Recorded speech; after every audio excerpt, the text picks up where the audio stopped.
Bonjour, votre nouveau numéro de passion est aujourd'hui consacré à l'astronomie. Beaucoup d'entre nous, jeunes ou moins jeunes, s'intéressent aujourd'hui à l'astronomie amateur. Le matériel est maintenant accessible au plus grand nombre. Mais quelle est cette passion ? Nos équipes se sont rendues dans un petit village de l'Aisne à la rencontre d'astronomes amateurs.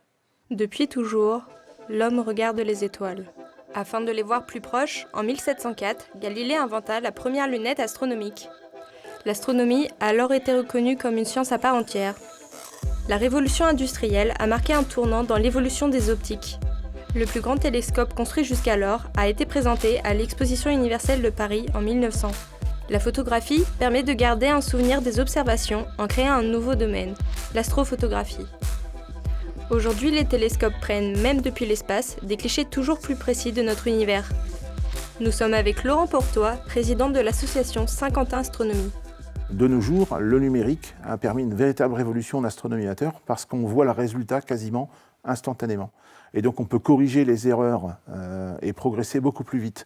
Et la sensibilité des appareils a aussi fait un bond en avant par rapport à l'argentique. Donc maintenant on arrive à faire des photos et puis grâce à certaines techniques particulières, obtenir des images, notamment en planétaire, meilleures que ce que faisaient les professionnels il y a 25 ans. Alors rapidement, en fait, quand on observe à l'oculaire des objets du ciel, l'envie vient de faire des images, en fait, de garder un souvenir de ce qu'on observe dans le télescope. Et donc, on peut se lancer dans l'astrophotographie. Alors, il y a 20 ans, l'astrophotographie nécessitait l'utilisation de pellicules argentiques. Et là, c'était assez compliqué parce que les temps de pause sont très longs et il fallait éviter que l'objet ne bouge sur la pellicule pour éviter d'avoir des bougées. Moi, personnellement, j'ai commencé l'astronomie lorsque j'étais lycéen, seul pendant une dizaine d'années. Et pour des raisons professionnelles, je suis arrivé à Saint-Quentin et j'ai découvert qu'il y avait une association, Saint-Quentin Astronomie. Je les ai rejoints et à l'époque, le président souhaitait consacrer du temps à autre chose. Donc j'ai pris la présidence de l'association. Actuellement, nous sommes 25.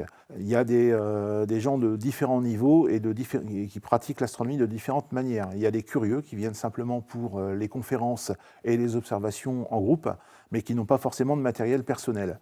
Ensuite, il y a ceux qui possèdent leur propre matériel et qui font de l'astronomie aussi de leur côté. Donc on fait aussi maintenant, grâce au numérique, une collaboration de plus en plus importante avec les astronomes professionnels, notamment pour le suivi de certaines étoiles variables, la recherche de nébuleuses planétaires, l'obtention de spectres d'étoiles, des choses qui sont très faciles à faire pour les astronomes amateurs et qui permettent aux professionnels de faire autre chose avec leurs instruments géants. C'est à proximité de Rouppy que les membres de l'association se réunissent pour observer le ciel.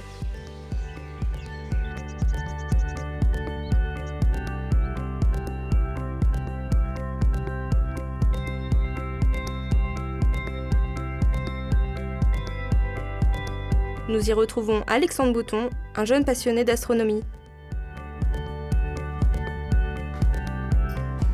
Donc là, j'ai mis le trépied en place, je l'ai orienté vers le nord pour être du coup parallèle à la rotation de la Terre une fois que j'aurai mis la monture. Donc je vais la mettre tout de suite. Hop.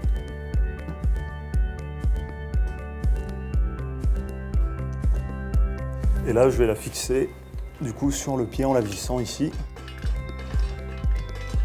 Donc voilà, là c'est bien serré, je mets correctement le porte-accessoire. Donc là, je vais mettre les contrepends en dépliant la tige.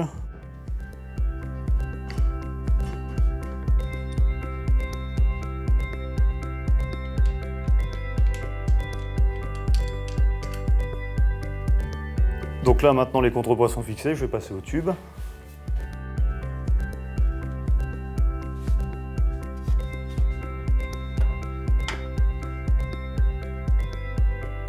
Donc là on voit qu'il n'est pas du tout équilibré puisque dès que je lâche, la monture part d'un côté, donc il faut que je bouge les contrepoids pour l'équilibrer correctement.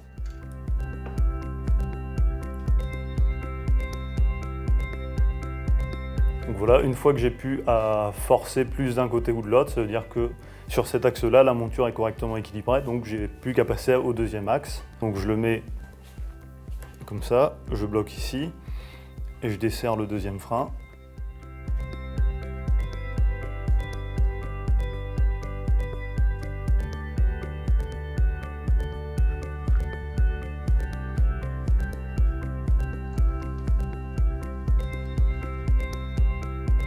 Donc voilà, une fois que le télescope est équilibré et qu'il est prêt à observer, on va pouvoir mettre le filtre solaire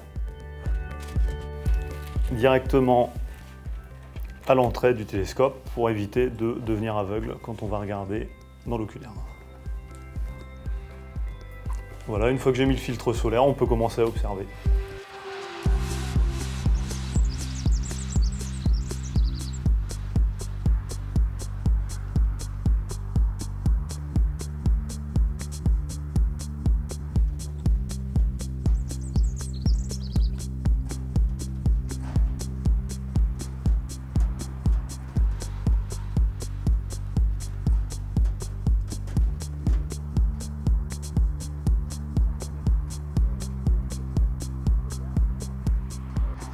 Donc là, nous nous sommes réunis à l'aérodrome de Roupy, du coup, pour observer le soleil entre deux nuages.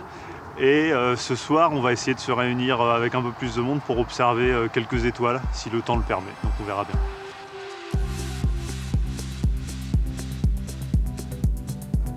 Bon voilà, donc je vais pointer Sirius qui est là-bas. D'accord.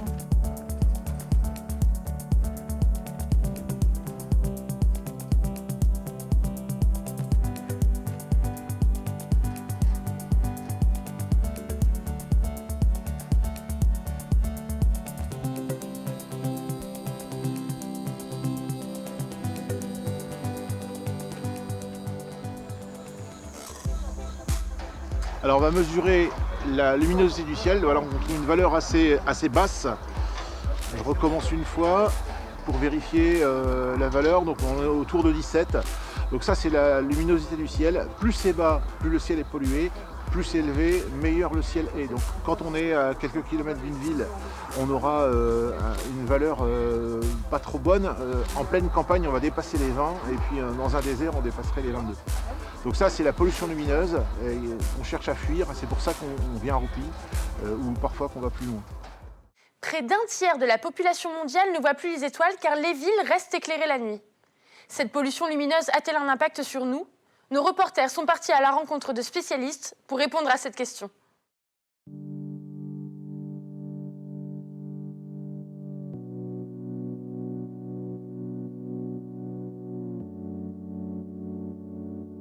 L'association Aurora Diffusion est une association dont l'objectif est de diffuser la science et la culture auprès du grand public.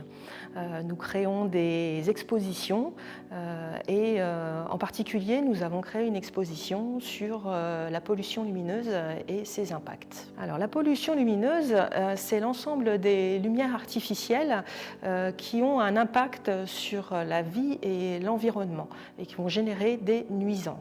Les impacts de la pollution lumineuse, on peut en fait les développer selon trois axes. Le premier, c'est sur la faune, et notamment toute la faune nocturne qui va en fait avoir son milieu impacté par la lumière. Ensuite, on a également la flore, un domaine où c'est un peu moins bien connu, mais où on commence à avoir également des effets, notamment des maladies. Et puis un impact qui nous concerne encore davantage, c'est l'impact sur l'homme.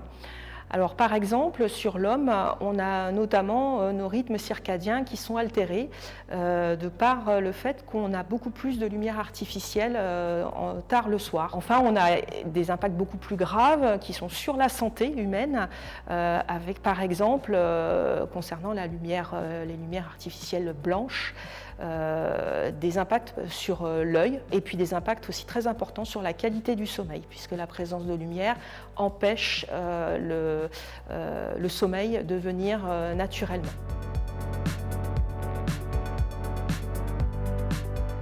Les solutions possibles face à la pollution lumineuse, c'est tout d'abord de ne pas éclairer. Alors il ne s'agit pas de plus éclairer du tout, mais d'éclairer simplement quand c'est nécessaire. Donc pour ne pas éclairer, tout simplement, c'est éteindre la lumière, hein, ça peut être très très simple.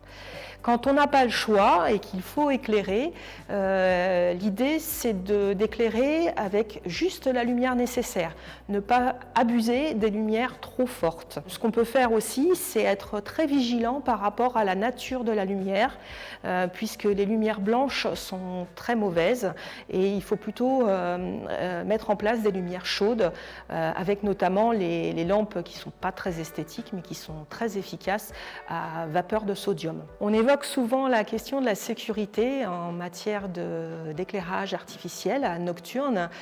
Mais cette notion de sécurité, en fait, elle est un petit peu biaisée puisque la lumière ne donne que la sensation de sécurité.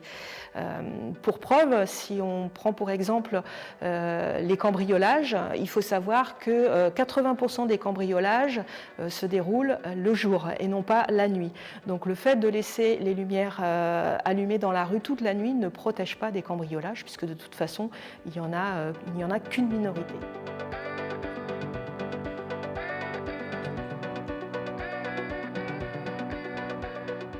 Alors, les éclairages sont allumés la nuit pour une raison principale de sécurité.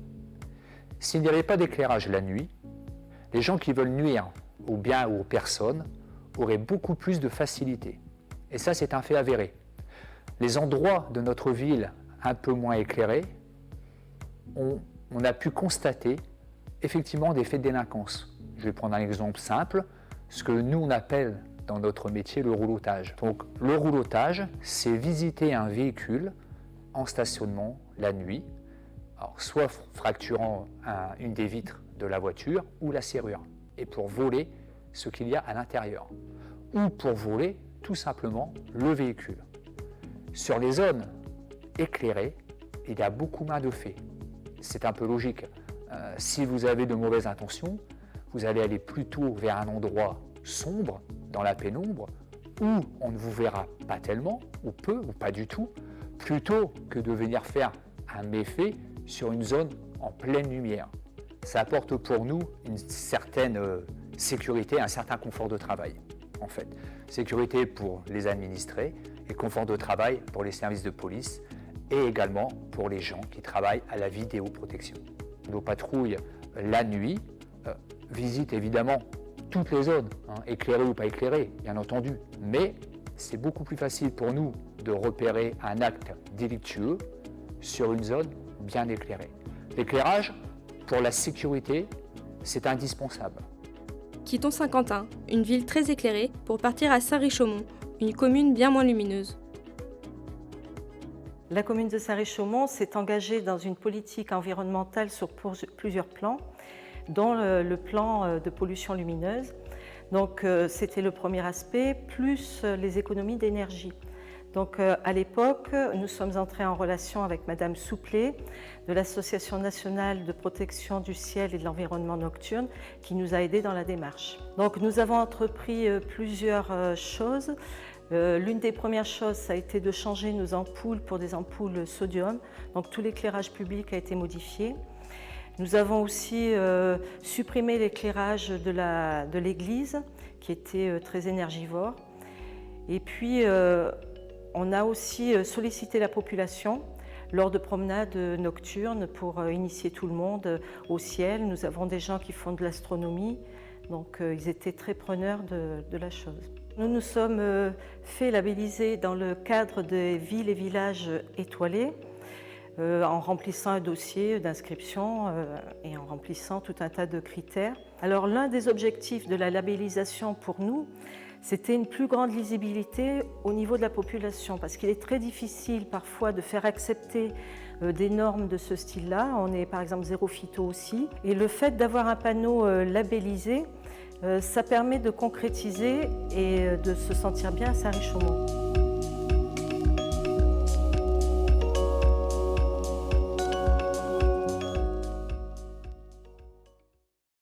Il y a maintenant une prise de conscience vers un éclairage raisonné de nos cités. Il est sûr que nous vivrons mieux en redécouvrant la nuit et le ciel étoilé. C'est maintenant la fin de votre épisode de Passion. Suivez-nous sur les réseaux sociaux pour retrouver des reportages exclusifs et bien plus encore. Je vous retrouve la semaine prochaine pour un nouveau numéro de Passion consacré à l'aquarelle. D'ici là, restez curieux, regardez le ciel et à la semaine prochaine.